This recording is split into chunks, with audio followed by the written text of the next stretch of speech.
Hey guys, welcome back to my channel Teck. In this video, I will talk about Google Play Points, and here you can see now I am in Google Play Points page, and here you can see I got a new app installing task. Here you can see get point for trying new apps and games, and I got this new app installing task today, that is 21st December. Okay, and here you can see the name of the app is, here you can see Marvel Realm of Champions, and it's a game, and it is showing ends 31st December. Okay, now let's just collect the points. Okay, just tap on the install and then tap on the cancel, and now let's just back, and here you can see now I have 268 points. Okay, so I got 5 points by installing this new application. Okay, and here you can see now my points are credited 266 points, 268 points.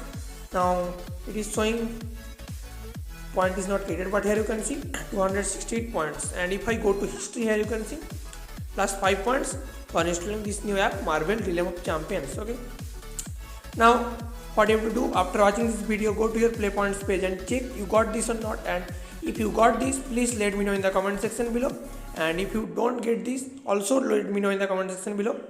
Okay, so bye, see you guys in the next video.